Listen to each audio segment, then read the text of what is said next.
Gardner and his team in arranging a supersonic route between here and Seattle. So let's have a party, but let's make it a sensible party because your safety is my paramount concern. And just for this last time, I do ask you pay particular attention to the cabin crew as they give a demonstration of Concorde safety equipment and procedures, and strongly suggest that whenever you're in your seat, you're keeping your seatbelt fastened. 2 at the rear of the aircraft and 2 at the front of each cabin section. Hi, it's Robert on the flight deck, and I'm going to give you a bit of a commentary about what's going on today. So it's the world's only supersonic air transport. It's Concorde, which is 202 feet in length with a wingspan of 84 feet. She's unique in civil aviation in many respects, too many to mention here. I'll give you the next 2 hours of talk. Suffice to say that she's powered by 4 Rolls-Royce Olympus gas turbine engines with the addition of reheat power. And reheat power is unique to Concorde in civil aviation. It's a very simple way of increasing the thrust of a jet engine. Basically, we inject fuel into the tailpipe of the jet engine and we set fire to it and create a secondary combustion process. And it's this combustion process that increases the thrust of the Olympus engines by 20%. We only use reheat for about 65 seconds during the takeoff roll. The reason for this is very, very expensive. It uses up vast amounts of fuel and it will double the fuel flow for takeoff. The fuel flow for takeoff on this aircraft today will be about 22,000 gallons. That's imperial gallons, 22,000 imperial gallons a minute. So you can understand why we don't use it for very long.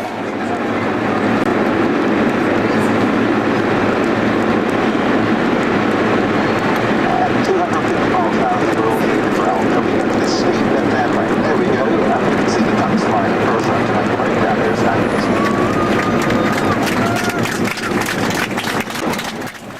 We've been airborne now for about 6 minutes and already the speed 470 miles an hour. And it's champagne here? Yes, please. Yeah, that was supposed to be, if it's okay with you. That's fine, yes. We're going to see if he starts putting his foot down again. Okay. Thank you. Good health. So although we have an outside air temperature of minus 55, minus 60 degrees centigrade, the temperature on the nose of the aircraft will be up to 120 degrees centigrade, and that's called kinetic easing. The only analogy I can give you for that is if you rub your one arm on top of the other arm, rubbing very, very quickly, then the temperature will increase on the skin, and that's what happens to the fuselage, but in a truly exaggerated sense on this aircraft. The temperature on the aircraft is about 120 degrees on the nose, and even where you're sitting on the fuselage, the temperature is about 95 degrees centigrade. If you touch the windows, once we're going at supersonic speeds, they feel very, very warm indeed, even though they're double glazed. And this airplane, as I said, is 202 feet in length when we're on the ground. When we go to supersonic speeds, because of this expansion due to the kinetic heating, it will grow by 9 to 10 inches, so it'll be 202 feet and 9 inches long. In a few quick moments, we're through Mark 1, the speed of sound. So for those of you first time,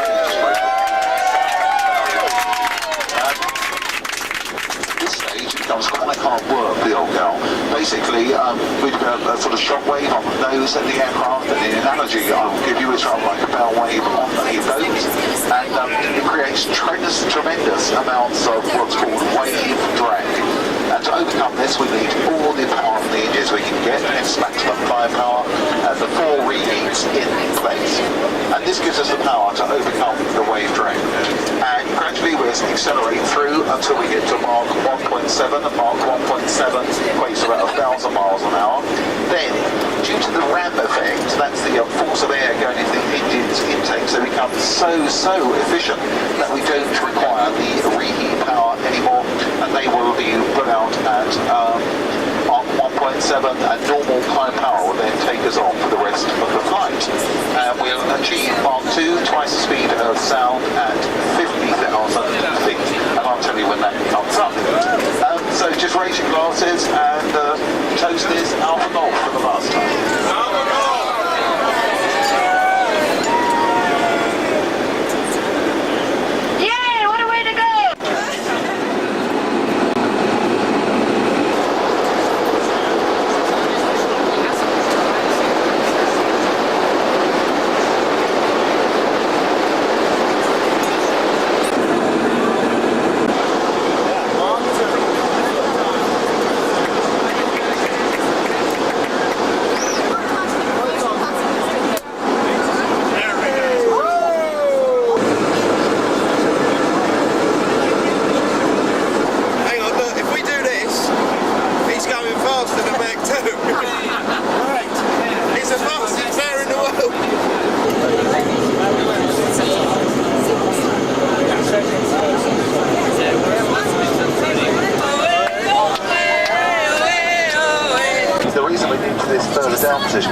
nose in front of the Concorde pilot.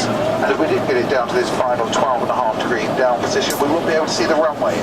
Down position, and just going back to our approach speed of 210 knots. So eventually we come back to 190, which will be our landing speed.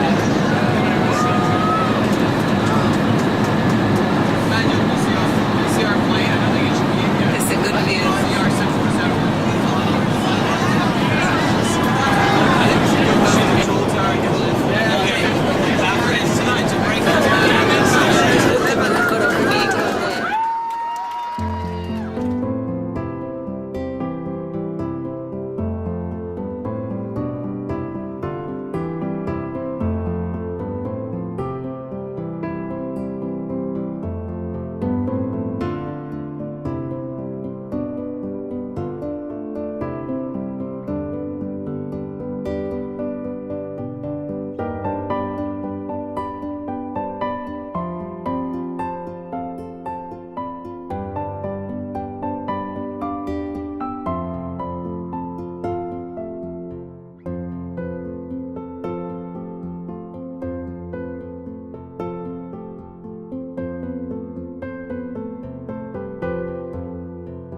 Concorde jetliners.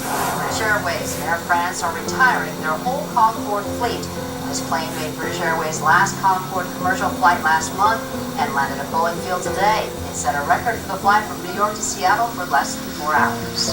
And a spectacular sight it was against those blue skies.